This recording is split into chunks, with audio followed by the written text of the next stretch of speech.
નમસ્તે વિદ્યાર્થી મિત્રો, કેમ છો બધા? મજામાં છો ને? આજે ધોરણ 12 કેમિસ્ટ્રીની અંદર ચેપ્ટર નંબર 11 એનું આપણે સ્વાધ્યાય જોવાનું છે અને આ આપણા ચેપ્ટરનો 20મો વિડીયો થશે. ચલો તો સ્વાધ્યાયની આપણે વાત કરીએ તો સ્વાધ્યાયની અંદર આપણને આપેલું છે સૌથી પહેલો પ્રશ્ન, નીચે દર્શાવેલા સંયોજનના આયુપીએસસી નામ આપો. તો આપણે આના આયુપીએસસી નામ આપવાના છે. તો આયુપીએસસી નામની આપણે ચર્ચા કરીએ. આયુપીએસસી નામ કેવી રીતે થાય? તો આયુપીએસસી નામના સિદ્ધાંત મુજબ સૌપ્રથમ આપણે શું કરશું? એમાં લોંગેસ્ટ ચેઇન આપણે ગોતશું, લાંબામાં લાંબી કાર્બનની શૃંખલા ગોતશું કે જેમાં ફંક્શનલ ગ્રુપ રહેલું હોય. તો અહીં આપણું ફંક્શનલ ગ્રુપ છે OH અને OH ધરાવતી લોંગેસ્ટ ચેઇનની આપણે વાત કરીએ તો એ લોંગેસ્ટ ચેઇન થશે આ બાજુની. ઓકે, હવે OH ને લઘુત્તમ નંબર આવે એ રીતે આપણે નંબરિંગ કરશું. આ બાજુથી નંબર આપીએ તો 1 2 3 નંબર આવશે, આ બાજુથી બી 1 2 3 નંબર આવશે. તો આપણે નંબરિંગ આ બાજુથી આપશું 1 2 3 4 અને 5. એ બાજુથી નંબર આપી એની પાછળનું કારણ શું છે કે આ બાજુ 2 મિથાઇલ ગ્રુપ રહેલા છે. ક્લિયર? ચાલો તો આની અંદર વિસ્થાપિત શાખા કઈ જગ્યાએ આવશે? તો 2 ઉપર વિસ્થાપિત શાખા આવશે, બીજી આવશે 2 ઉપર, ત્રીજી આવશે આ 4 ઉપર. રેડી? કેટલા થશે? ટ્રાય. નામ શું થશે? મિથાઇલ. રેડી? તો આનું નામ થઈ ગયું, આવી ગયું, આવી ગયું, આવી ગયું. 2 2 4 ટ્રાય મિથાઇલ. હવે કાર્બનની સંખ્યા કેટલી છે? 5. 5 એટલે પેન્ટેન અને ઓઇલ ક્યાં છે? 3 ઉપર OH છે, યાની પેન્ટેન 3 ઓલ. તો આનું નામ થઈ ગયું 2 2 4 ટ્રાય મિથાઇલ પેન્ટેન 3 ઓલ. ચલો એના પછી બીજાનું નામકરણ આપણે કરીએ તો બીજાના નામકરણની અંદર લોંગેસ્ટ ચેઇન આપણે નક્કી કરશું. આ બાજુથી નંબરિંગ આવશે 1 2 3 4 5. આ રીતે નંબરિંગ આપશું. 5 ઉપર છે ઇથાઇલ એટલે 5 ઉપર ઇથાઇલ એટલે થઈ ગયું 5 ઇથાઇલ. કુલ એની અંદર 7 કાર્બન છે, 6 ને 7 7 કાર્બન છે એટલે થઈ જશે હેપ્ટેન. કયા ઉપર? બીજા ઉપર અને ચોથા ઉપર 2 OH છે એટલે થઈ જશે ડાય પ્લસ ઓલ યાની ડાયોલ. એટલે આનું નામ થઈ જાય 5 ઇથાઇલ હેપ્ટેન 2 4 ડાયોલ. ચાલો એના પછી આપણે આગળ વધીએ તો એના પછી આપણને આપેલું છે આનું નામકરણ આપણે કરીએ તો લોંગેસ્ટ ચેઇન થશે 4 કાર્બનની એટલે નામ થઈ જશે બ્યુટેન 1 3 ડાયોલ. કેટલા? 2 3 ડાયોલ. આ બીજા ઉપર છે અને ત્રીજા ઉપર છે એટલે બ્યુટેન 2 3 ડાયોલ. આનું આપણે નામકરણ આપવા જઈએ તો લોંગેસ્ટ ચેઇન 3 કાર્બનની છે એટલે નામ થઈ જશે પ્રોપેન 1 2 3 ટ્રાયોલ. ગ્લિસરીન છે, પ્રોપેન 1 2 3 ટ્રાયોલ. ચાલો એના પછીના બંધારણની આપણે વાત કરીએ તો એના પછી આપણને આપેલું છે આ તો છે ફિનોલ. ફિનોલના પહેલા કાર્બન ઉપર આ પહેલો કાર્બન, આ બીજો કાર્બન, બીજા કાર્બન ઉપર મિથાઇલ એટલે નામ થશે 2 મિથાઇલ ફિનોલ. આ પહેલો, બીજો, ત્રીજો અને ચોથો એટલે આનું નામ થઈ જશે 4 મિથાઇલ ફિનોલ. આ ફિનોલ છે, ફિનોલ આ પહેલો, આ બીજો, આ ત્રીજો, આ ચોથો અને પાંચમો એટલે નામ આવશે 2 5 ડાય મિથાઇલ ફિનોલ. આ છે ફિનોલ, આ પહેલો, આ બીજો, આ ત્રીજો, ચોથો, પાંચમો, છઠ્ઠો યાની 2 6 ડાય મિથાઇલ ફિનોલ. તો આ રીતે આના નામ આપણને મળશે. ચાલો એના પછી આપણે આગળ વધીએ તો એના પછી આપણને નામ આ રીતે આપેલું છે. લોંગેસ્ટ ચેઇનની આપણે વાત કરીએ તો આ થઈ ગઈ લોંગેસ્ટ ચેઇન. આ એક બાજુ મિથોક્સી છે અને એક બાજુ મિથાઇલ છે. આ 1 નંબર, 2 નંબર અને 3 નંબર એટલે નામ થશે 1 મિથોક્સી.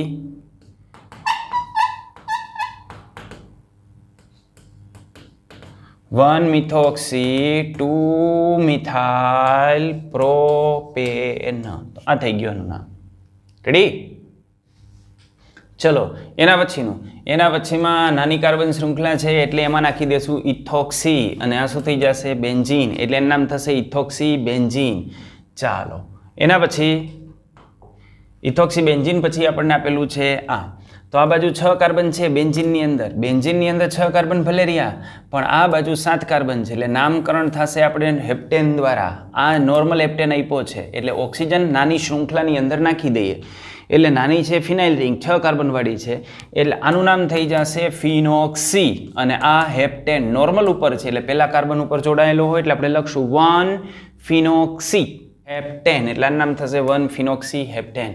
આનું નામ આપણે જોઈએ તો લોંગેસ્ટ ચેઇન આની અંદર થશે આવડી, આ પેલો કાર્બન, આ બીજો કાર્બન, બીજા ઉપર આ રહેલું છે એટલે નામ થશે 2-ઇથોક્સીબ્યુટેન.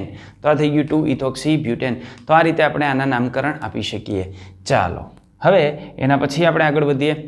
તો આપણને આપેલું છે IUPAC નામ આપેલા છે ને એના પરથી આપણે બંધારણ ડ્રો કરવાના છે. આ તો બહુ ઇઝી વસ્તુ છે. Butane to all, butane two ol એટલે 4 કાર્બન મૂકશું, બીજા ઉપર OH મૂકશું, 2 મિથાઇલ એટલે અહીં આપણે CH3 મૂકશું, સંયોજકતા પૂરી કરી નાખશું એટલે આ થઈ ગયું આપણને જે પૂછ્યું હતું એ. Propane two ol, propane two ol એટલે આ પ્રોપેન ટુ ઓલ એટલે બીજા ઉપર OH, 1 ઉપર ફિનાઇલ એટલે આ 1 ઉપર ફિનાઇલ રિંગ આવી ગઈ. સંયોજકતા પૂરી કરી નાખીએ CH2 CH CH3. રેડી? ચાલો એના પછી આપણને આપેલું છે તો એના પછી હેક્ઝેન. હેક્ઝેન એટલે કાર્બનની સંખ્યા 6, પ્રેમથી આપણે મૂકી દઈએ 6 કાર્બન. 1 3 5 ઉપર ટ્રાયોલ, 1 ઉપર OH, 3 ઉપર OH અને 5 ઉપર OH. આ બાજુથી નંબરિંગ આપ્યું છે એટલે 1 3 5 ટ્રાયોલ. ચાલો આ પણ પૂરું થઈ ગયું, આ પણ આવી ગયું. 3 5 ડાયમિથાઇલ, 1 2 3, 3 ઉપર મિથાઇલ અને 5 ઉપર 4 5, 5 ઉપર મિથાઇલ એટલે આ થઈ ગયું એનું બંધારણ. હાઇડ્રોજન પૂરા કરી દઈએ CH2 CH2, અહીંયા આવશે CH2, અહીં કંઈ પણ નહીં આવે ને અહીં આવશે CH3. ચાલો એના પછી 2 3 ડાયઇથાઇલ ફિનોલ. તો સૌથી પહેલાં આપણે ફિનોલ લઈ લઈએ તો આ થઈ ગયું ફિનોલ. એમાં બીજા અને ત્રીજા ઉપર ડાયઇથાઇલ એટલે અહીં CH2 CH3 બીજા ઉપર અને અહીં હું મૂકું C2H5. બે જગ્યાએ તમે C2H5 મૂકો મને વાંધો નથી, બે જગ્યાએ CH2 CH3 મૂકો મને વાંધો નથી, જે લખો તે. ઓકે, તો આ રીતે એનું બંધારણ થાય. ચાલો એની આગળના બંધારણની આપણે વાત કરીએ તો એની આગળ આપણને બંધારણ આ રીતના પૂછ્યા છે. 1-ઇથોક્સી પ્રોપેન, 3 કાર્બન, 1 ઉપર ઇથોક્સી એટલે O CH2 CH3, આ થઈ ગયું 1-ઇથોક્સી પ્રોપેન. સંયોજકતા પૂરી કરી નાખીએ CH2 CH2 CH3. અહીં પેન્ટેન, પેન્ટેન એટલે 5 કાર્બન, તો પ્રેમથી મૂકી દઈએ 5 કાર્બન, બીજા ઉપર ઇથોક્સી, આ બાજુથી નંબર આપું તો અહીં ઇથોક્સી CH2 CH3, ત્રીજા ઉપર મિથાઇલ તો આ ત્રીજા ઉપર મિથાઇલ. વાર્તા પૂરી થઈ ગઈ. સંયોજકતા પૂરી કરીએ CH3 CH2 CH CH અને આ થઈ ગયું CH3. આ રીતનું આપણને આની અંદર જોવા મળે. ચાલો એની આગળ આપણે વધીએ તો નેક્સ્ટ સાયક્લોહેક્ઝાઇલ મિથેનોલ. મિથેનોલ આપ્યો છે. મિથેનોલ એટલે આને કહેવાય મિથેનોલ, પણ મિથેનોલ કેવો છે? સાયક્લોહેક્ઝાઇલ વાળો. એટલે અહીંથી એક હાઇડ્રોજનનું વિસ્થાપન કરી અને ત્યાં આપણે મૂકવાનું થાય સાયક્લોહેક્ઝેન. તો આને કહેવાય સાયક્લોહેક્ઝાઇલ મિથેનોલ, કારણ કે આ ફંક્શનલ ગ્રુપ છે એટલે આને આધારે આપણે નામકરણ કરવું પડે. એના પછી 3 સાયક્લોહેક્ઝાઇલ પેન્ટેન 3 ઓલ. તો પહેલાં આપણે પેન્ટેન મૂકીએ, આ 5 કાર્બન પેન્ટેન, 3 ઉપર આપણે OH મૂકી દઈએ પેન્ટેન 3 ઓલ, ત્રીજા ઉપર સાયક્લોહેક્ઝાઇલ. આવી જા ભાઈ, આવી જા, સાયક્લોહેક્ઝાઇલ આવી જા. રેડી? ચાલો સંયોજકતા પૂરી કરીએ CH3 CH2, અહીંયા આવશે CH2 અને અહીંયા આવશે CH3. તો આપણને એનું બંધારણ મળ્યું. ચાલો એની આગળ આપણે જઈએ તો એની આગળ હજુ આપણને આવું આપેલું છે સાયક્લોપેન્ટ 3 in 1 ઓલ. એટલે સાયક્લોપેન્ટ, સાયક્લોપેન્ટ એટલે આ થઈ ગયું પેન્ટ, પણ કેવું? સાયક્લોપેન્ટ. એમાં 3 ઉપર ઇન 1 ઉપર ઓલ. 1 ઉપર ઓલ એટલે કોઈ પણ જગ્યાએ OH મૂકી દો. માનો કે હું અહીંયા OH મૂકું તો આ પહેલું થઈ ગયું, આ બીજું થઈ ગયું, આ ત્રીજું થઈ ગયું, અહીંયા ઇન. રેડી? એટલે આ થઈ ગયું સાયક્લોપેન્ટ 3 in 1 ઓલ. અહીં આપણે જોઈએ 4 ક્લોરો 3 ઇથાઇલ બ્યુટેન 1 ઓલ એટલે બ્યુટેન 1 ઓલ એટલે અહીં આવી જાય OH, તો આ બ્યુટેન 1 ઓલ. રેડી? તો બ્યુટેન અને બ્યુટેનની અંદર આવી ગયું OH, butane 1 all. 4 chloro 3 ethyl, 4 chloro એટલે અહીં મૂકવો પડે ક્લોરો અને 3 ઇથાઇલ એટલે અહીં આપણે મૂકવું પડે CH2 CH3, આમ લખવું પડે. બાકીની સંયોજકતા આપણે પૂરી કરી નાખીએ તો અહીંયા આવશે CH2, અહીંયા આવશે CH, અહીંયા આવશે CH2 અને અહીં બી આવશે CH2. એટલે આ રીતની આપણને નિપજ મળે 4 chloro 3 ethyl butane 1 all. Ready? ચાલો એની આગળ આપણે વાત કરીએ તો એની આગળ આપણને આપ્યું છે 11.3. તો 11.3 ની અંદર જઈએ. C5H12O આણ્વીય સૂત્રવાળા બધા સમઘટકીય આલ્કોહોલ આપણને પૂછ્યા છે માત્ર ને માત્ર આલ્કોહોલ. તો આલ્કોહોલ સંયોજનના બંધારણ દોરો અને તેમના IUPAC નામ લખો. લખીએ ભાઈ લખીએ. ચાલો પહેલા આપણે ચેક કરી લઈએ. કાર્બનની સંખ્યા 5 છે એટલે હાઇડ્રોજનની સંખ્યા કેટલી હોવી જોઈએ? 5 દુ 10, 10 ને 2 12, 12 હોવી જોઈએ. 12 હાઇડ્રોજન હોવા જોઈએ, એક ઓક્સિજન હોવો જોઈએ. એટલે આ આલ્કોહોલનું જ સૂત્ર છે, આમાં ક્યાંય ડબલ બોન્ડ હશે નહીં. Okay ready? જો અહીંયા 10 હોત ને તો એની અંદર આલ્કોહોલ અને એક ડબલ બોન્ડ મૂકવો પડત અથવા તો આલ્ડીહાઇડ અને કીટોન થાત. એટલે પહેલા અણુસૂત્રને આધારે ચેક કરી લેવાનું કે એમાં ફંક્શનલ ગ્રુપ કયા કયા છે. તો આપણને ખ્યાલ આવી ગયો કે આની અંદર એક OH ફંક્શનલ ગ્રુપ જ આપણે મૂકવાનું છે, બીજી કોઈ ચિંતા કરવાની નથી. ચલો તો આના બંધારણ હું દોરું તો પહેલું મને બંધારણ આમ મળશે. આ 5 કાર્બન હું સીધી લીટીમાં મૂકી દઉં. બરાબર? સમઘટકો કેમ ડ્રો કરવા? તો આ 5 કાર્બન સીધી લીટીમાં મૂકી દઉં. અહીં હું OH મૂકીશ એટલે એક બંધારણ મળશે. અહીં હું OH મૂકીશ એટલે બીજું બંધારણ મળશે. અહીં OH મૂકીશ એટલે ત્રીજું બંધારણ મળશે. એટલે 3 આલ્કોહોલ મને અહીંથી મળશે. રેડી? આ કયા 3 આલ્કોહોલ હશે? તો આ 3 આલ્કોહોલનું બંધારણ જો હું તમને ડ્રો કરી દઉં તો એ 3 આલ્કોહોલનું બંધારણ આ રીતે હશે. આ 5 કાર્બન, અહીં હું OH મૂકી દઉં એટલે આને આપણે કહેશું પેન્ટેન 1 ઓલ. પ્રાઇમરી આલ્કોહોલ થશે, પ્રાથમિક આલ્કોહોલ. બરાબર? આ OH ને હું ત્યાંથી કાઢી અને અહીં મૂકી દઉં તો આને કહેવાય પેન્ટેન 2 ઓલ. અહીં મૂકો પેન્ટેન 2 ઓલ. રેડી? આ દ્વિતીયક આલ્કોહોલ થયો અને એ OH છે એ OH ને હું અહીં મૂકી દઉં તો આને કહેવાય પેન્ટેન 3 ઓલ. તો પેન્ટેન 1 ઓલ, પેન્ટેન 2 ઓલ અને પેન્ટેન 3 ઓલ આ રીતનું આપણને આની અંદર જોવા મળે. ક્લિયર આટલી વસ્તુ? ઓકે. તો આની અંદર 3 સમઘટકો જોવા મળે. ટાઈપ ખબર પડી? એક 10 હતો અને આ બે કેવા થયા? આ પણ 20 થશે અને આ પણ 20 થશે. ઓકે. ચાલો 5 કાર્બનની રેખીય શૃંખલાની વાત પૂરી. આની અંદર આપણને 3 સમઘટકો મળશે. હવે હું 4 કાર્બનની શૃંખલા દોરું તો આ 4 કાર્બન થયા. એક મારે શાખામાં અહીં રાખવો પડે. રેડી? હવે આમાં હું OH ક્યાં ક્યાં મૂકી શકું? તો OH અહીં મૂકું તો 1 મળશે, અહીં OH મૂકું તો 2 મળશે, અહીં OH મૂકું તો 3 મળશે અને અહીં OH મૂકું તો 4 મળશે. ક્લિયર આટલી વસ્તુ? તો આની અંદર આપણને 4 સમઘટકો મળશે. કેટલા? 4. ચાલો આ 4 ની અંદર જે પેલું છે એ કેવું થશે? 10 થશે. ચોથું છે એ 10 થશે. ત્રીજું છે એ 20 થશે અને બીજાની જગ્યાએ આપણે OH મૂકશું ને ત્યારે 30 થશે. એટલે ટાઈપ આપણને આ રીતે મળશે. નામ લખું, પહેલાની જગ્યાએ OH મૂકું ત્યારે એનું નામ શું આવે? તો ત્યારે એનું નામ આપણને આ રીતે મળશે. અહીં હું OH મૂકું છું 1 તો એનું નામકરણ થશે 2મિથાઇલ બ્યુટેન 1 ઓલ. શું નામ થયું? 2મિથાઇલ બ્યુટેન 1 ઓલ. અહીંયા મૂકું તો 2મિથાઇલ બ્યુટેન 2 ઓલ. અહીંયા મૂકું તો નામકરણ શું થાય? તો ન્યા મૂકું તો નામકરણ શું થાય એની વાત આપણે કરીએ. ચાલો આ OH છે એ OH ને હું અહીંથી કાઢી નાખું છું અને એ OH ને અહીં મૂકી દઉં છું. તો નામકરણ આમ થશે 1 2 3 4. OH ને લઘુત્તમ નંબર આપવો પડશે એટલે નામકરણ થશે 3મિથાઇલ બ્યુટેન 2 ઓલ. અને અહીં જો આપણે આપીએ તો 3મિથાઇલ બ્યુટેન 1 ઓલ. એટલે આ રીતે આની અંદરથી આપણને 4 સમઘટકો મળશે આલ્કોહોલના. એમાં 10 કોણ હશે, 20 કોણ હશે, 30 કોણ હશે એ આપણે લખી નાખ્યા. ચાલો 4 ની વાર્તા પૂરી થઈ ગઈ. હવે આપણે ત્યાંથી આગળ જઈએ. એક ધક્કા ઓર દો. ત્રીજું તો 4 ની જગ્યાએ હું 3 કાર્બનની શૃંખલા લખું અને 3 કાર્બનની શૃંખલામાં બાકીના 2 વધે છે ને આપણે અહીં જ ગોઠવી શકીએ અને ત્યાં ગોઠવીએ એટલે OH આપણે એક જ જગ્યાએ ગોઠવી શકશું. આ એક જ સમઘટક આપણને એની અંદર મળશે. કુલ સમઘટકોની સંખ્યા આપણને 8 મળશે.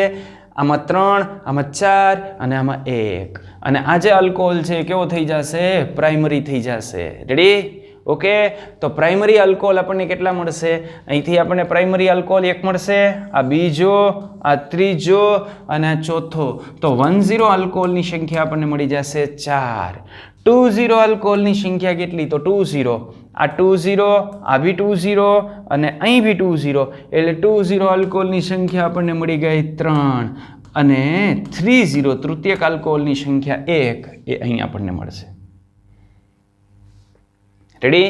તો આ પ્રકારે આલ્કોહોલ મળે. એ આલ્કોહોલના નામકરણ આપણે જોયા. ઇથરના આપણે પૂછ્યા નથી. જો ઇથરના પૂછ્યા હોત તો આપણે ઇથર પણ આમાં દર્શાવી શકત, પણ આપણને માત્ર ને માત્ર કીધું છે આલ્કોહોલ, એટલે આપણે બીજું કશું જાણતા નથી. રેડી? ચાલો એની આગળના પ્રશ્નની અંદર આપણે જઈએ તો આમાં આપણને એવું કીધું છે 11.3 માં આલ્કોહોલના સમઘટકોને પ્રાથમિક, દ્વિતીયક અને તૃતીયક આલ્કોહોલ સંયોજનમાં વર્ગીકૃત કરો. કરી નાખ્યા મારા વાલા, એનું વર્ગીકરણ કરી નાખ્યું અમે. હાલો ભાઈ હાલો.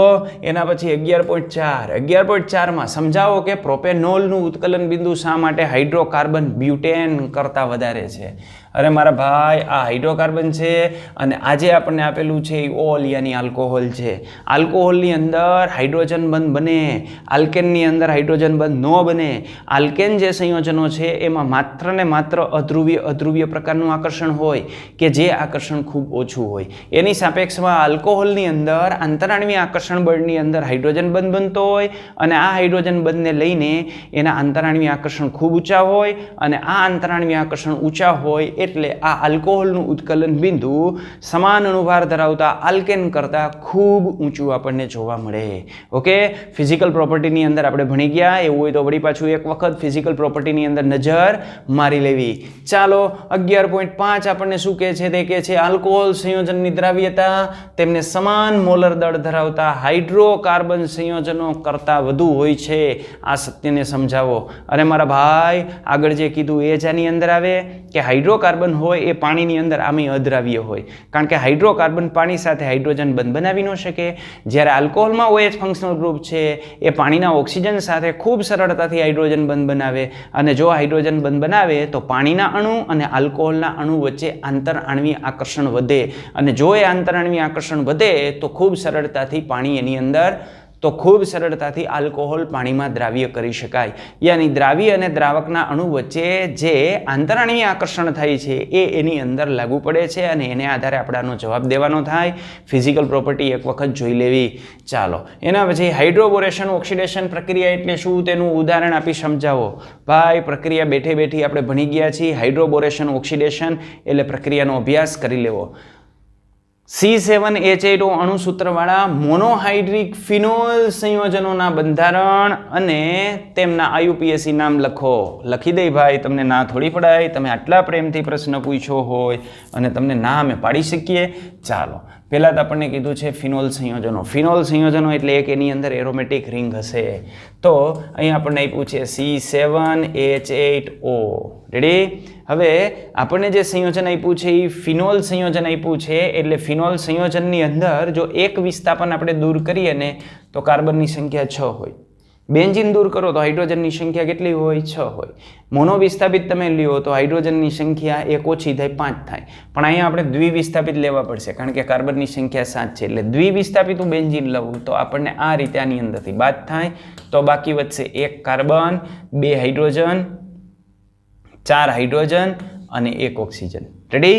આમાં એક મિથાઇલ ગ્રુપ હું બાદ કરી દઉં તો એક મિથાઇલ ગ્રુપ હોય એને આપણે બાદ કરી નાખીએ તો બીજું આપણને વધશે OH. યાની આની અંદર એક મિથાઇલ ફંક્શનલ ગ્રુપ હશે અને એક OH ફંક્શનલ ગ્રુપ હશે. તો આની અંદર આના શક્ય બંધારણોની આપણે વાત કરીએ તો આમ મળે OH, અહીં આવશે CH3. ક્રેશોલ, કેવો ક્રેશોલ? ઓર્થો ક્રેશોલ. અહીં આપણને મળશે મેટા ક્રેશોલ અને અહીં આપણને મળશે પેરા ક્રેશોલ. તો આ 3 એવા બંધારણો હોય કે જે બંધારણ ફિનોલિક સ્ટ્રક્ચર ધરાવતા હોય. એટલે આ બધા ફિનોલિક હોય એવા 3 છે. એટલે અહીં આપણે માત્ર ને માત્ર ફિનોલિક આપણને પૂછ્યા છે, મોનોહાઇડ્રિક ફિનોલિક બંધારણ, એટલે 3 જ દોરવાના થશે. પણ જો માત્ર આપણને આટલું કીધું હોત કે આના શક્ય સમઘટકો દોરો તો હજુ 2 સમઘટકો આપણે આની અંદર એડ કરત અને એ સમઘટકો હોત એક આલ્કોહોલ CH2OH અને એક ઇથર. આ રેડી? પણ આ 2 અત્યારે આપણને પૂછેલા નથી એટલે અત્યારે આપણે આ 3, કારણ કે ફિનોલ એને પૂછ્યું છે એટલે આ 3 આવશે. અને ફિનોલ નો કહેવાય, આને બી નો કહેવાય. માત્ર શક્ય સમઘટકો કીધા હોત તો આપણે 5 જવાબ લખત. રેડી? ચાલો આનું નામ શું થાય? ઓર્થોક્રેસોલ, મેટાક્રેસોલ, પેરાક્રેસોલ. IUPAC નામ આપણે આનું આપીએ તો 2 મિથાઇલ ફિનોલ, 3 મિથાઇલ ફિનોલ અને 4 મિથાઇલ ફિનોલ. આનું નામ શું થાય? એનિસોલ. આઈયુપીએસી નામ શું? એનિસોલ. મિથોક્સીબેન્ઝીન અને એનિસોલ બંને આપણે આઈયુપીએસી નામ તરીકે લઈએ છીએ. આનું નામ શું થાય? તો આનું આપણે નામ આપીએ છીએ બેન્ઝાઇલ આલ્કોહોલ. તો આ થયું બેન્ઝાઇલ આલ્કોહોલ અથવા 1-ફિનાઇલ મિથેનોલ. ક્લિયર? ઓકે, 1-ફિનાઇલ. 1 નંબર ના આપો તો બી ચાલે, ફિનાઇલ મિથેનોલ. તો આ રીતે આપણને આ 5 બંધારણો, શક્ય બંધારણો મળે. પણ એમાં ફિનોલિક તો કેટલા છે? તો ફિનોલિક તો આપણને 3 જ એની અંદર આપેલા છે. ચાલો એના પછીના પ્રશ્નની આપણે વાત કરીએ.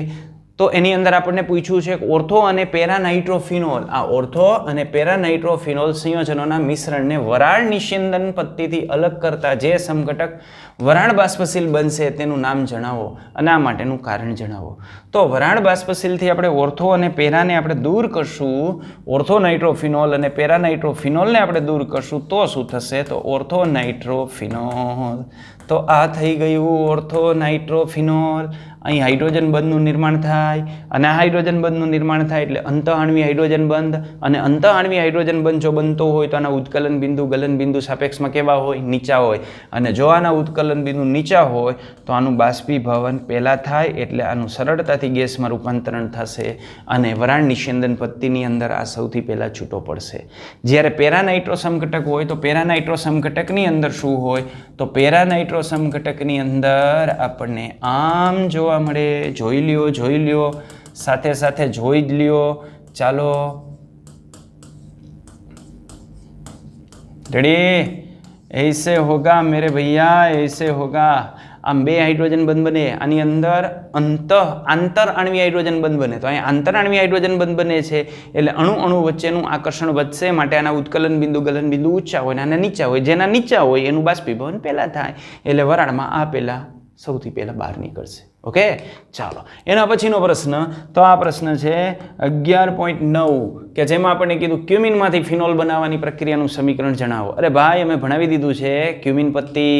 ઓકે, એના પછી ક્લોરોબેન્ઝીનમાંથી ફિનોલ બનાવવાની રાસાયણિક પ્રક્રિયા લખો. ડાઉ પત્તીનો અભ્યાસ કરી લ્યો. આપણે એની મર્યાદા પણ લખાવી છે. ખ્યાલ છે ને કે ડાઉ પત્તીની મર્યાદા શું છે?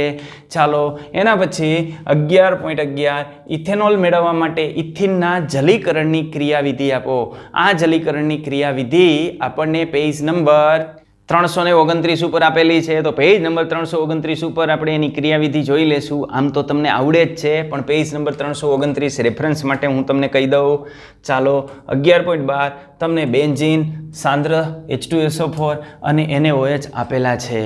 આ પ્રક્રિયકોના ઉપયોગ દ્વારા ફિનોલ બનાવવાનું સમીકરણ લખો. તો ચાલો આપણે ફિનોલ બનાવવાનું સમીકરણ લખીએ. આપણને આપી દીધું છે બેન્ઝીન. તો આ બેન્ઝીન આલેલું આપણને અને આપણને બનાવવાનું કીધું એને ફિનોલ. તો ફિનોલ બનાવી દઈએ. ચાલો જોઈએ ફિનોલ આપણે કેમ મેળવશું. તો આને કહેવાય ફિનોલ. સાંદ્ર H2SO4 આપ્યો છે. તમને ખ્યાલ છે કે ફિનોલ આપણે મેળવવો હોય તો બેન્ઝીન સલ્ફોનિલિક એસિડમાંથી મેળવી શકીએ. તો ચાલો પહેલાં બેન્ઝીન સલ્ફોનિલિક એસિડ આપણે મેળવી લેશું. યાની અહીં આપણે ઉપયોગમાં લઈ લેશું સાંદ્ર H2SO4. સાંદ્ર H2SO4 સાથે આપણે પ્રક્રિયા કરી નાખીએ એટલે આપણને મળી જાય SO3H, બેન્ઝીન સલ્ફોનિલિક એસિડ. આ બેન્ઝીન સલ્ફોનિલિક એસિડનું ઘન NaOH જે આપેલો હોય એની સાથે આપણે પિગલન કરી નાખીએ. તો આની સાથે પિગલન કરી નાખીએ એટલે ફિનોલ મળશે. પણ NaOH વાળું દ્રાવણ છે એટલે ફિનોલનો સોડિયમ ક્ષાર મળશે અને આને આપણે એસિડિક કરી દઈએ એટલે Na+- થઈ જાય અને આપણને મળી જાય ફિનોલ. હાલો ભાઈ, તમારે આજ જોતું હતું ને? મળી ગયું? ઓકે, એના પછીનો પ્રશ્ન 11.13 નીચે દર્શાવેલા સંશ્લેષણ કેવી રીતે કરશો તે દર્શાવો. એક યોગ્ય આલ્કીન કે જેમાંથી આપણે મેળવવો છે 1-ફિનાઇલ ઇથેનોલ. તો તમારે શું મેળવવું છે ભાયા? તો આપણે મેળવવું છે 1-ફિનાઇલ ઇથેનોલ. તો એનું બંધારણ તો દોરો પહેલાં. તો 1-ફિનાઇલ ઇથેનોલનું બંધારણ થાય આ રીતે. 1-ફિનાઇલ ઇથેનોલ. જો આ ફિનાઇલ રિંગ અહીંયા મૂકો તો એને કહેવાય 2-ફિનાઇલ ઇથેનોલ. OH ને નંબર આપવાની જરૂરિયાત નથી, એને પહેલો નંબર જ હોય. Okay, ready? આ બનાવવું છે. તો આ બનાવવું છે પણ કેમાંથી? આલ્કીનમાંથી. તો આલ્કીનમાં શું કરવાનું ભાઈ? OH કાઢી નાખવાનો અને ડબલ બોન્ડ મૂકી દેવાનો. તો અહીં આવું આપણે આલ્કીન લઈએ. આને કહેવાય સ્ટાયરીન.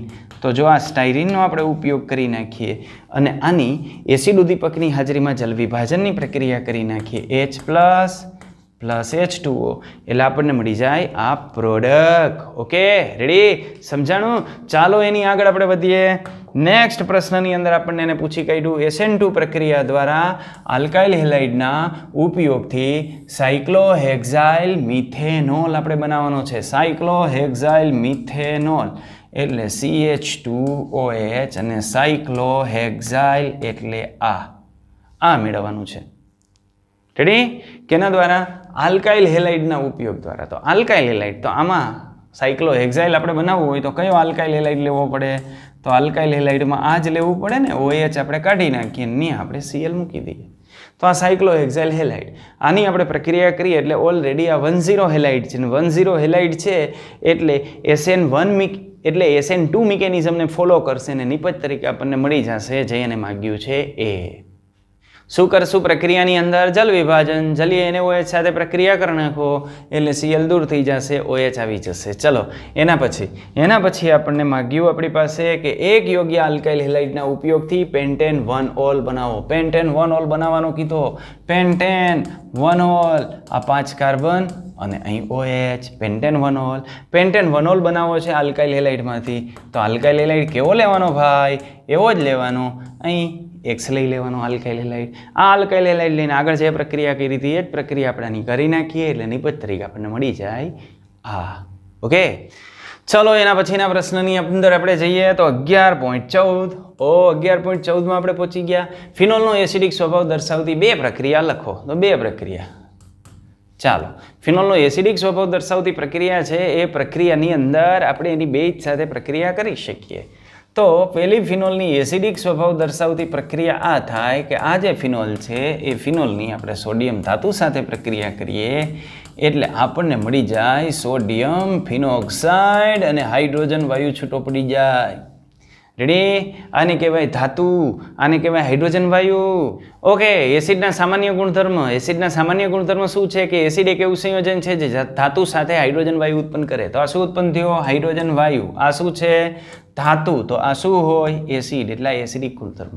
ઓકે, એ જ રીતે આપણે જો આની NaOH સાથે આપણે પ્રક્રિયા કરી નાખીએ, આ છે ફિનોલ અને આ ફિનોલની આપણે NaOH સાથે પ્રક્રિયા કરી નાખીએ તો આ જ નિપજ મળશે અને અહીં આપણને મળશે H2O. આ પણ એનો એસિડિક ગુણધર્મ દર્શાવતી પ્રક્રિયા છે.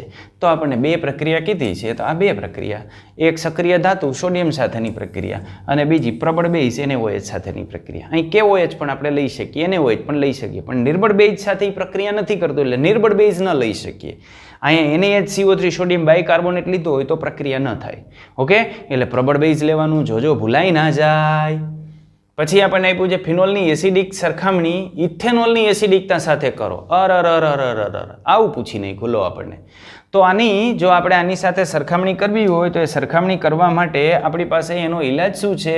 તો એનો ઇલાજ છે આ ઇથેનોલ. ઇથેનોલની આપણે પ્રક્રિયા કરીએ એટલે નિપજ તરીકે આમ મળશે CH3CH2O- આ મળ્યું અને સામે H+ છૂટો પડશે. રેડી? અને ફિનોલની આપણે આ પ્રક્રિયા કરીએ એટલે આ થઈ ગયો ફિનોલ. ફિનોલની આપણે પ્રક્રિયા કરીએ એટલે અહીં નિપજ તરીકે આપણને મળી જશે ફિનોક્સાઇડ આયન. તો આ સોડિયમ ફિનોક્સાઇડ અને H+ છૂટો પડ્યો. આમાં રેઝોનિંગ સ્ટ્રક્ચર ન થાય એટલે ઓક્સિજન ઉપર જ નોન બોન્ડિંગ ઇલેક્ટ્રોન પેર હોય અને આમાં રેઝોનિંગ સ્ટ્રક્ચર આપણને જોવા મળે. આ રેઝોનિંગ સ્ટ્રક્ચરને લઈને આના જે ઇલેક્ટ્રોન છે એ ઇલેક્ટ્રોન આખી એરોમેટિક વલય છે એની અંદર વિસ્થાનીકૃત થયેલા હોય માટે સ્ટેબિલિટી વધારે હોય. આના રેઝોનિંગ સ્ટ્રક્ચર નીચે દોરી નાખવાના એટલે કમ્પેરિઝન થઈ ગઈ અને માર્ક મળી ગયા. ચાલો એના પછીનો પ્રશ્ન 11.15. સમજાવો કે ઓર્થોનાઇટ્રોફિનોલ શા માટે ઓર્થોમિથોક્સીફિનોલ કરતાં વધુ એસિડિક છે? આ લે. હાલો, શું કીધું આપણને? જો ભાઈ ઓર્થોનાઇટ્રોફિનોલ, તો પહેલાં તો આ જે છે એ ફિનોલ, એમાં આપણને એક આપ્યું ઓર્થોનાઇટ્રોફિનોલ. તો આ ફિનોલ એના ઓર્થો સ્થાનમાં આપણે નાઇટ્રો ગ્રુપ જોડ્યું અને એકમાં ઓર્થોમિથોક્સી આમ આપણને કીધું છે. તો અહીં ઓર્થોમિથોક્સી OCH3. ચલો કેના ઉપર આધાર રાખશે? તો ફિનોલનો એસિડિક સ્વભાવ છે, એસિડિક સ્વભાવનો આધાર હોય એની સાથે જોડાયેલા ફંક્શનલ ગ્રુપ સાથે. તો અહીં ફિનોલ સાથે NO2 સમૂહ જોડાયેલો છે. આ NO2 સમૂહ છે ઇલેક્ટ્રોન વિડ્રુઅલ ગ્રુપ છે અને અહીં OCH3 જોડાયેલો છે એ ઇલેક્ટ્રોન ડોનેટિંગ ગ્રુપ છે. ઇલેક્ટ્રોન ડોનેટિંગ ગ્રુપ હોય તો ઇલેક્ટ્રોન ડોનેટિંગ ગ્રુપ સરળતાથી આની અંદર ઇલેક્ટ્રોન દાખલ કરશે. અને જો ત્યાં ઇલેક્ટ્રોન દાખલ કરશે તો એમાં ફિનોક્સાઇડ આયનની અંદર જે ઇલેક્ટ્રોનનું વિસ્થાનીકરણ થાય છે એને સાપેક્ષમાં થોડુંક મુશ્કેલ બનાવશે. જ્યારે નાઇટ્રો ફંક્શનલ ગ્રુપ છે ઇલેક્ટ્રોન વિડ્રુઅલ ગ્રુપ, ઇલેક્ટ્રોન વિડ્રો કરશે અને જો ઇલેક્ટ્રોન ત્યાંથી એરોમેટિક વલયમાંથી એ બહાર કાઢે તો આ ફિનોક્સાઇડ આયનની અંદર જે આપણને રેઝોનિંગ સ્ટ્રક્ચર જોવા મળે છે એમાં ઇલેક્ટ્રોનનું વિસ્થાનીકરણ છે ને એ આને લઈને સરળ બને. અને જો ઇલેક્ટ્રોનનું વિસ્થાનીકરણ સરળ બને તો એસિડિક ગુણધર્મ વધે. એટલે તો આપણે કહીએ છીએ કે જો ફિનોલની અંદર ઇલેક્ટ્રોન ડોનેટિંગ ગ્રુપ જોડવામાં આવે તો એનું એસિડિક નેચર ઘટે અને જો ઇલેક્ટ્રોન વિડ્રોઅલ ગ્રુપ જોડવામાં આવે તો એસિડિક નેચર વધે. ચાલો એની આગળ. તો એની આગળ આપણને આપ્યું છે 11.16 સમજાવો કે બેન્ઝીન વલયના કાર્બન સાથે જોડાયેલા OH સમૂહ બેન્ઝીન વલયના ઇલેક્ટ્રોન અનુરાગી વિસ્થાપન પ્રક્રિયાને કેવી રીતે સક્રિય કરે છે.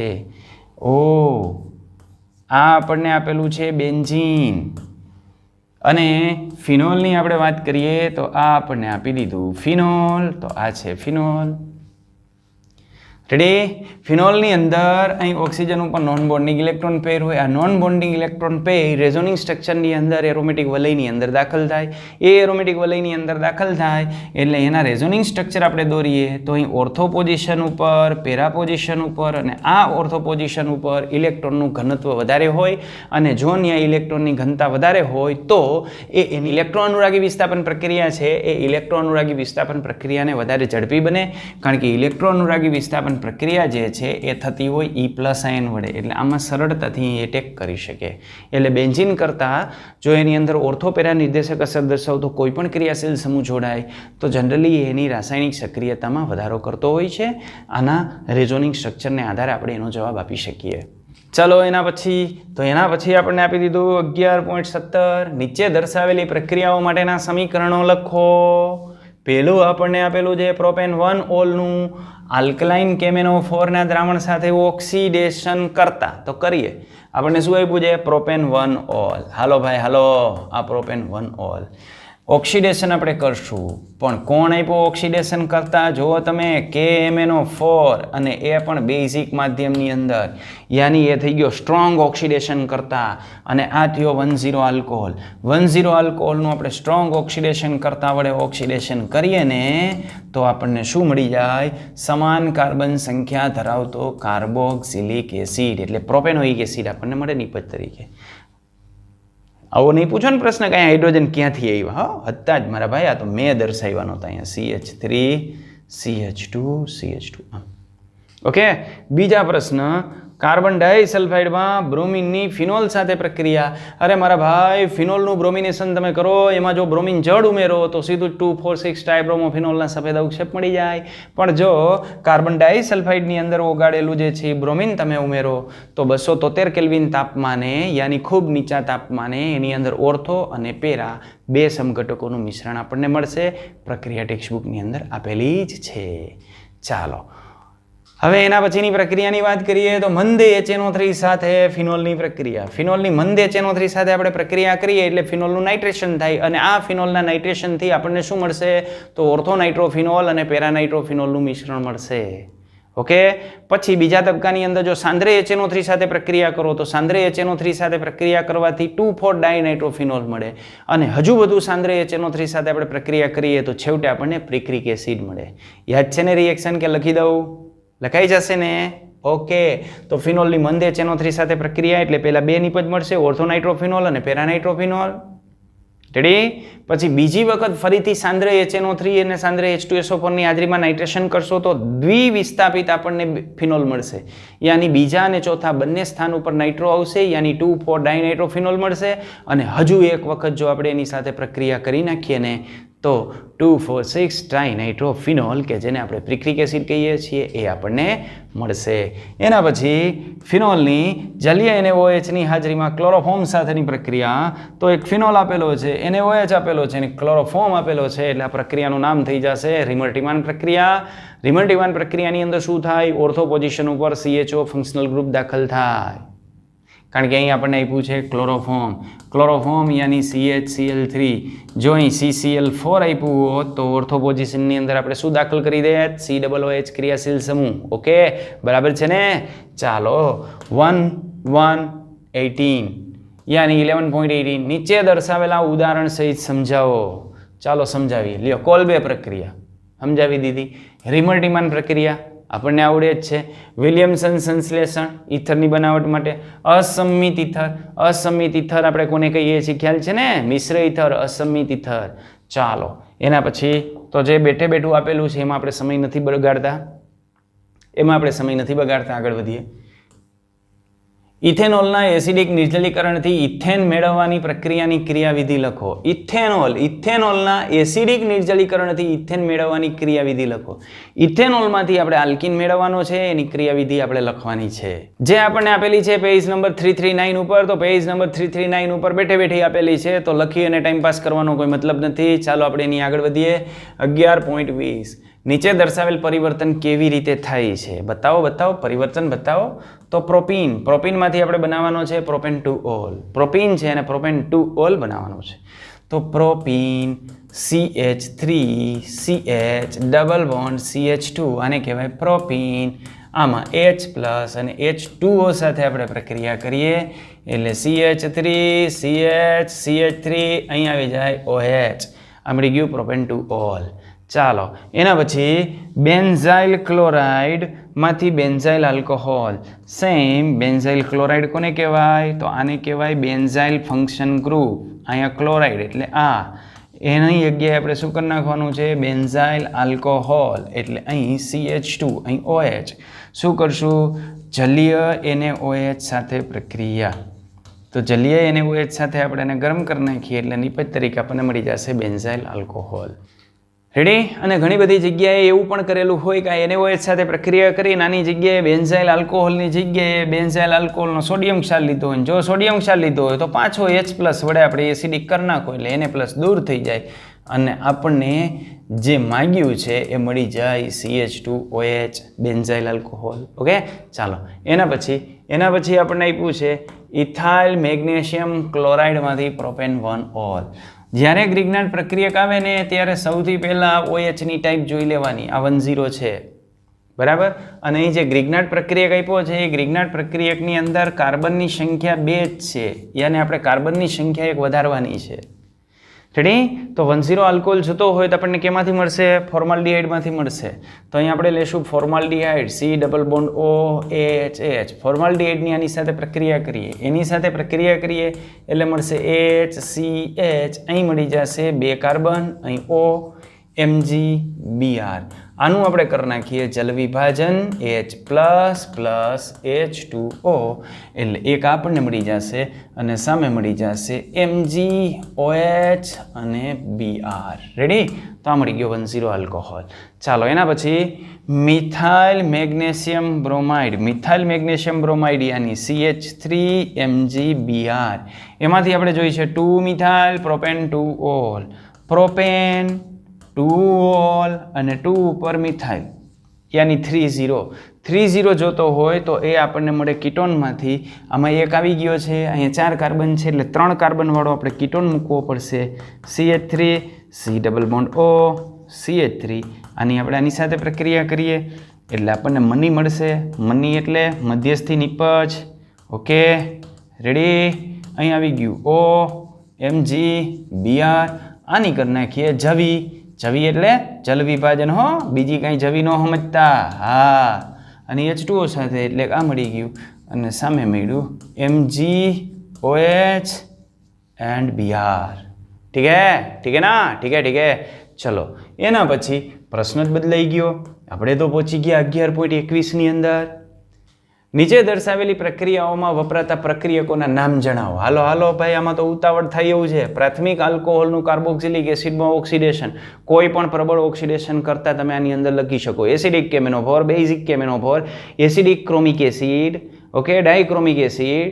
તો આની અંદર આપણે એવા પ્રબળ ઓક્સિડેશન કરતાં લખી શકીએ. એક લખવું હોય તો લખી નાખવાનું એસિડિક KMnO4.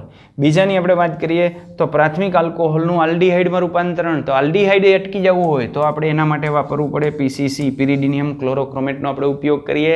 જોન્સ રિએજન્ટનો ઉપયોગ કરીએ તો પણ ચાલે, પણ ટેક્સમાં આપ્યું છે એ લખશું એટલે આપણે PCC લખશું, પિરિડિનિયમ ક્લોરોક્રોમેટ.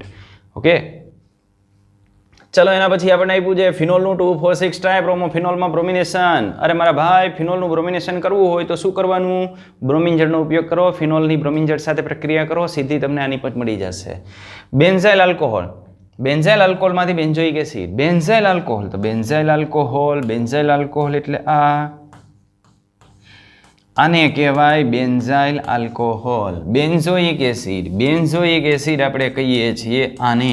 આ થઈ ગયું બેન્ઝોઇક એસિડ. તો એક બેન્ઝાઇલ આલ્કોહોલ છે ને એક બેન્ઝોઇક એસિડ છે. આ બેન્ઝાઇલ આલ્કોહોલ, આ બેન્ઝોઇક એસિડ. રેડી? તો શું કરવાનું? ઓક્સિડેશન. આ આલ્કોહોલ છે, ઓક્સિડેશન. ઓહો, બહુ વધારે જગ્યા રાખી, આપણે કાંઈ કરવાનું નથી. એસિડિક KMnO4 લઈ લ્યો, ઓક્સિડેશન કરીને નિપજ તરીકે આ મળી જાય, પાણીનું અણુ છૂટો પડી જાય. ઓકે, ચાલો એના પછી પ્રોપેન-ટુ-ઓલનું પ્રોપીનમાં આપણે રૂપાંતરણ કરવું હોય તો આ થઈ ગયું પ્રોપેન-ટુ-ઓલ. આ પ્રોપેન-ટુ-ઓલમાંથી આપણે બનાવી નાખવું છે propyne, CH3CH double bond CH2. તો આના માટે 85% H3PO4 નો ઉપયોગ કરો. ટેક્સ્ટ બુકમાં આપણને આપેલું છે. કેટલું? 85% H3PO4. રેડી? ચાલો, આ થઈ ગયું H3PO4 phosphoric acid.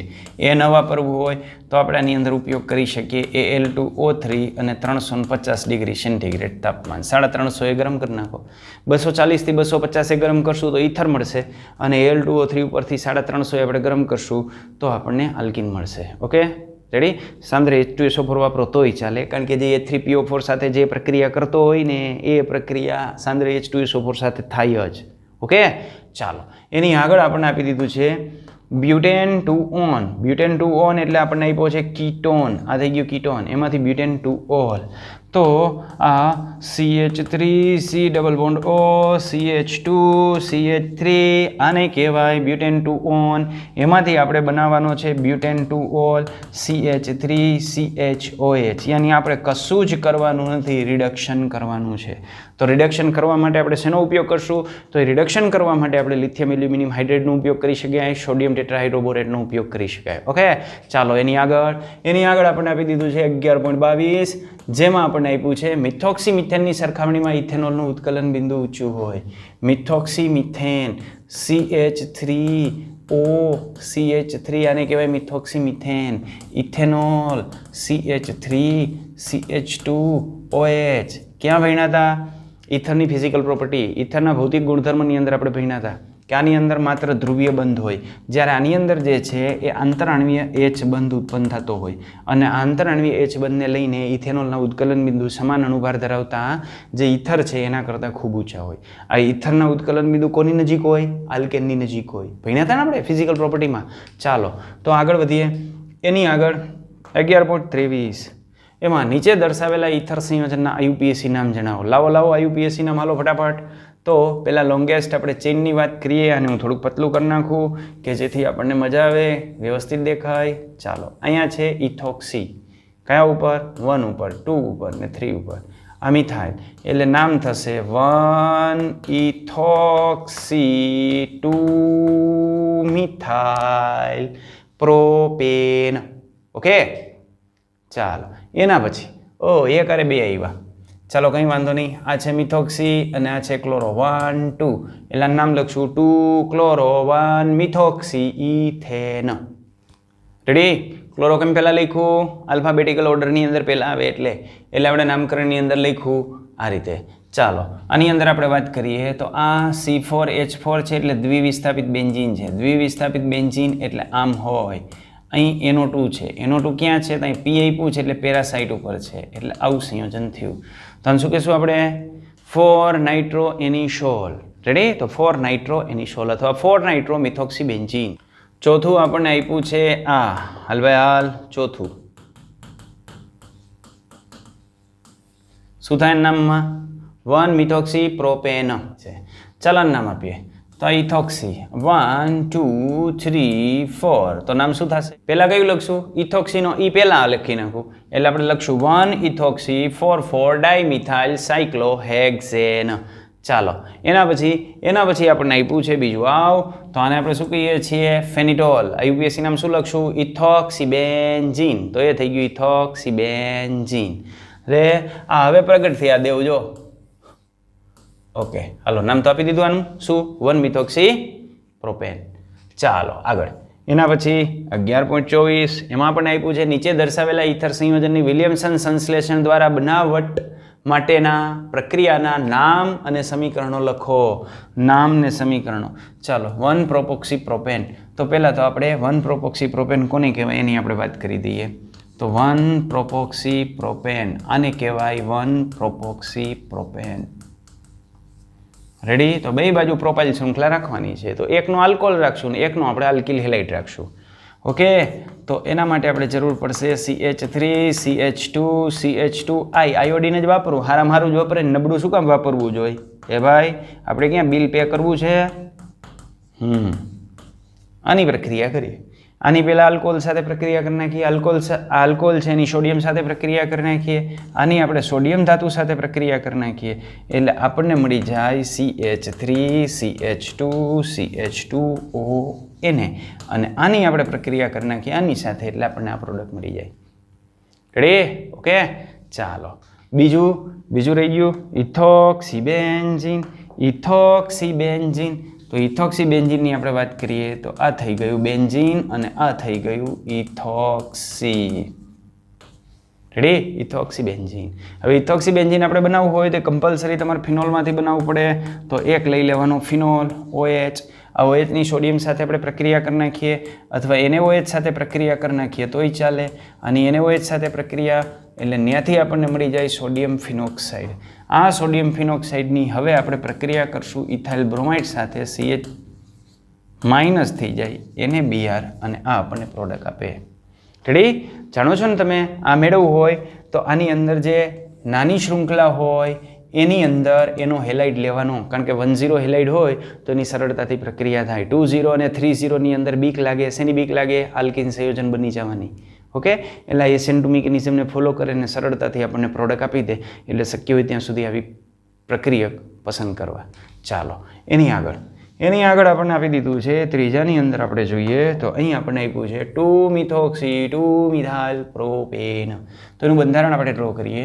2 methoxy 2 methyl propane. Propane એટલે પ્રોપેન. અહીંયા મિથોક્સી અહીંયા મિથાઇલ.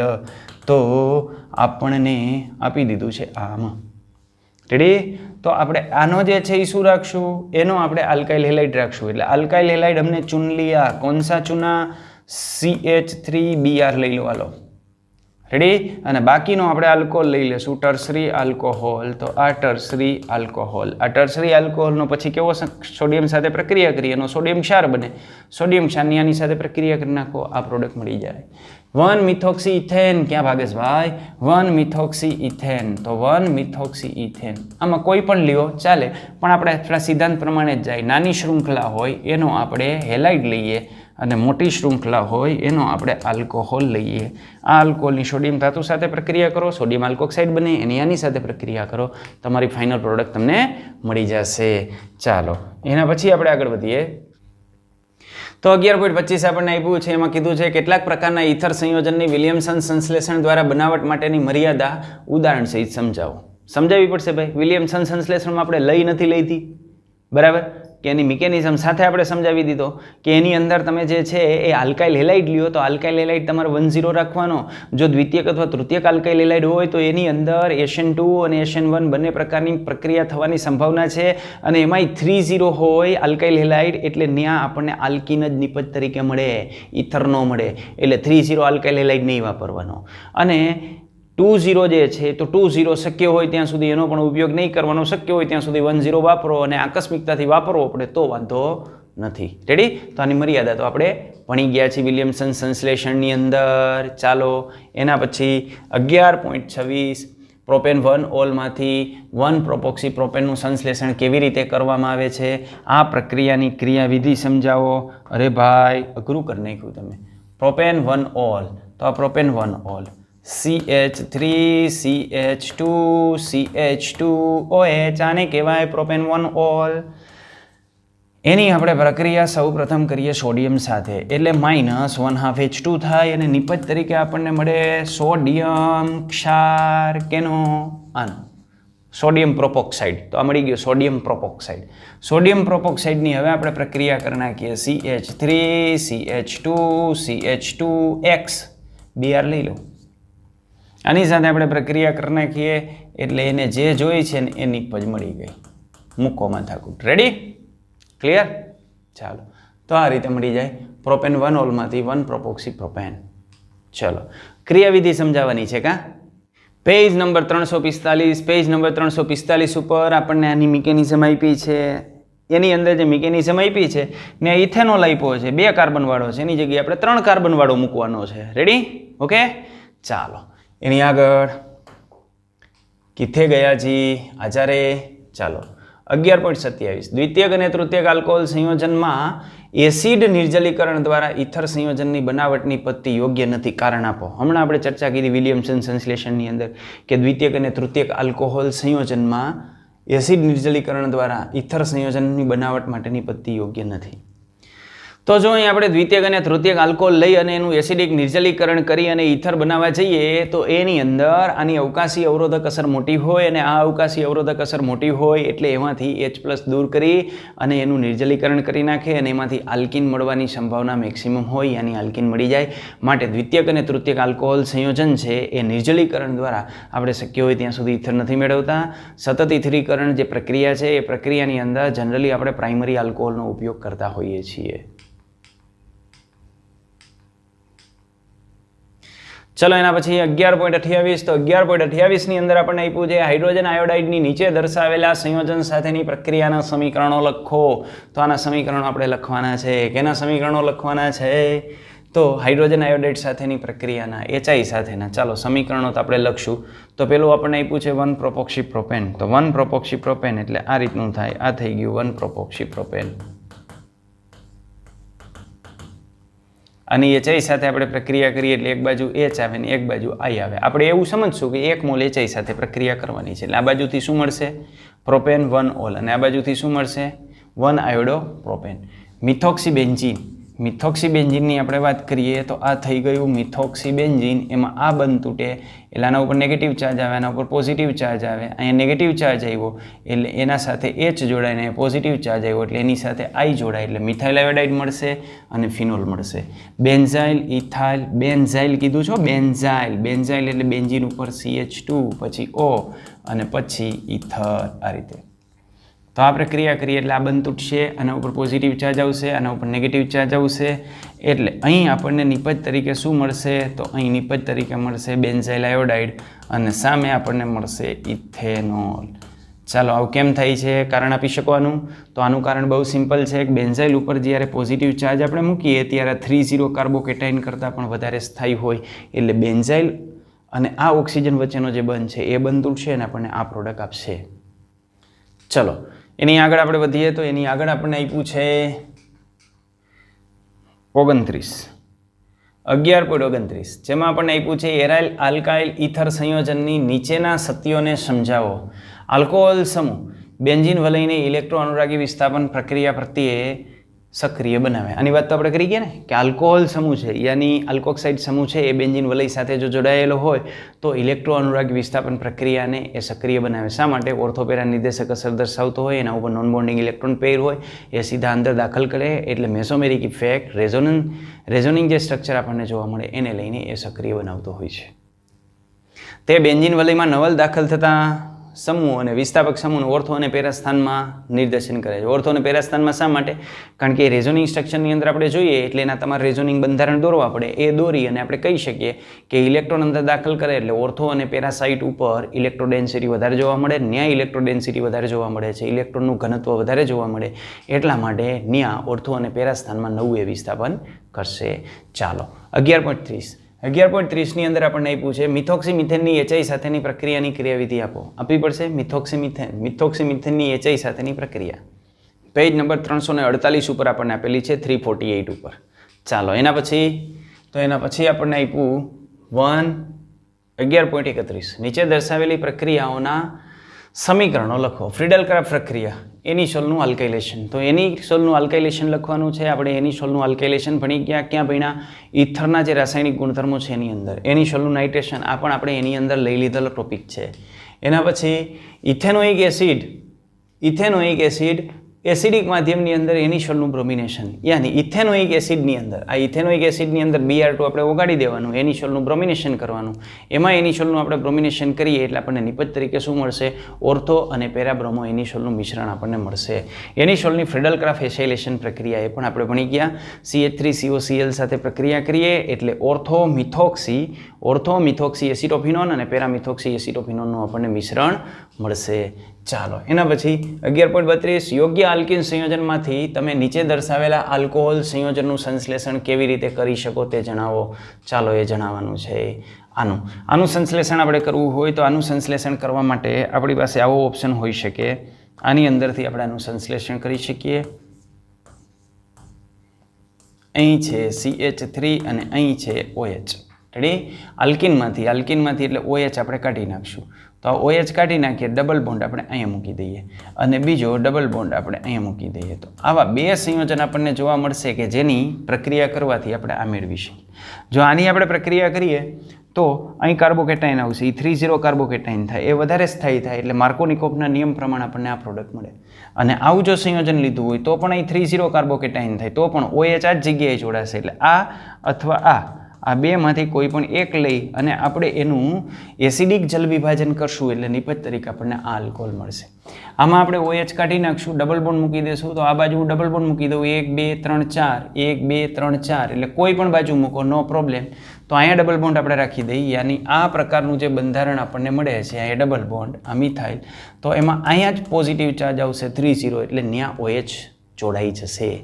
ચાલો એના પછીના જે બંધારણ છે એ બંધારણની અંદર આપણને આપ્યા છે. આમાં આલ્કિનમાં અહીંયા OH હું કાઢીશ, અહીં OH કાઢીને ડબલ બોન્ડ મૂકીશ. તો આ ડબલ બોન્ડનું શિફ્ટિંગ હું કરીશ આ બાજુ.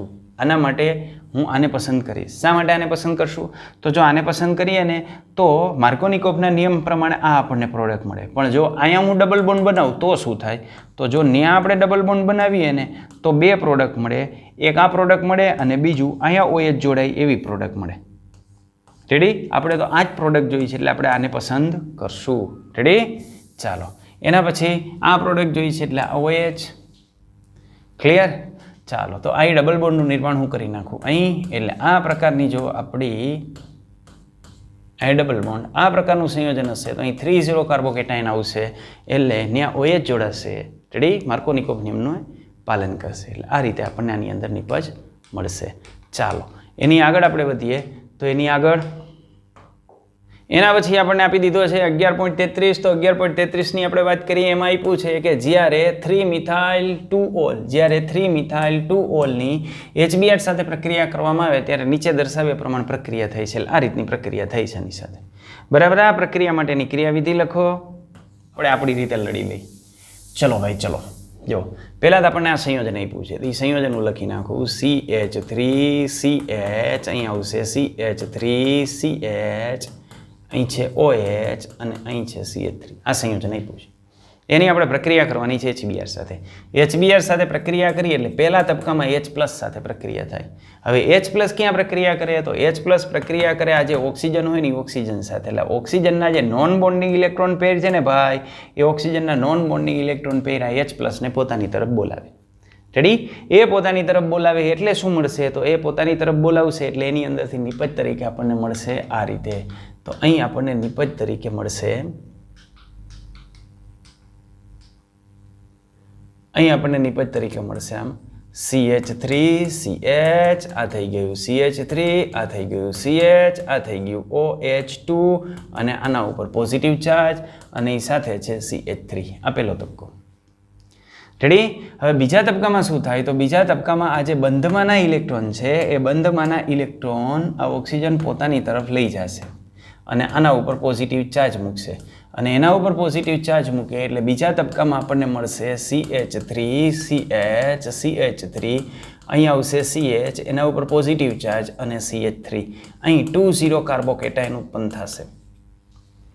રેડી? તો આ ઉત્પન્ન થઈ ગયો 2,0 કાર્બોકેટાઇન. ચલો હવે આ 2,0 કાર્બોકેટાઇનમાં જો આ H અહીંથી અહીંયા શિફ્ટ થાય અને આ પોઝિટિવ ચાર્જ અહીંથી અહીં શિફ્ટ થાય, આ પ્રકારનું આપણે 1-2 શિફ્ટ એની અંદર કરીએ તો શું થાય? તો આપણને મળે આમ, અહીંયા થઈ જાય CH3, અહીંયા થઈ જાય CH2 અને અહીંયા થઈ જાય CH3. અહીંયા પોઝિટિવ ચાર્જ આવે એ થઈ જાય 3,0 કાર્બોકેટાઇન, અને 3,0 કાર્બોકેટાઇન હોય એ મોર સ્ટેબલ હોય. બરાબર? એટલે અહીં હાઇડ્રોજન શિફ્ટ થયો. બાજુનો જે કાર્બોકેટાઇનની બાજુમાં જે હાઇડ્રોજન છે એ હાઇડ્રોજન અને કાર્બોકેટાઇનનો પોઝિટિવ ચાર્જ એનું શિફ્ટિંગ થયું. શેના માટે? અહીં 2,0 કાર્બોકેટાઇન તો અહીં 3,0 કાર્બોકેટાઇન થયો, એટલે રીઅરેન્જમેન્ટથી આ વધારે સ્થાયી મળે. હવે એના પછીના તબક્કાની અંદર આપણે Br- સાથે પ્રક્રિયા કરી નાખીએ એટલે આપણી પ્રોડક્ટ આ મળી જાય. રેડી? એટલે આમ પ્રક્રિયા થાય. આ થઈ એની ક્રિયાવિધિ. રેડી? ઓકે. ઓકે, તો અહીં આપણે આજે સ્વાધ્યાય છે એ સ્વાધ્યાય પૂરું કરીએ છીએ. વધુ જોશું આના પછીના વિડીયોની અંદર આપણે નવું ચેપ્ટર ચાલુ કરશું અને એ ચેપ્ટર આના પછીનું જ હશે. આપણે આલ્ડીહાઇડ, કીટોન અને કાર્બોક્સિલિક એસિડનો અભ્યાસ હવે કરશું. આલ્કોહોલ, ફિનોલ અને ઈથર આપણે પૂરું કર્યું. ઓકે, અને આના એમસીક્યુની ચર્ચા બંને ચેપ્ટર પૂરા થઈ જાય પછી આપણે એક સાથે કરશું, કારણ કે બંનેના જે એમસીક્યુ છે એકબીજા સાથે ખૂબ મર્જિંગ થયેલા છે. ઓકે, અસ્તુ. જય ભારત, જય હિન્દ.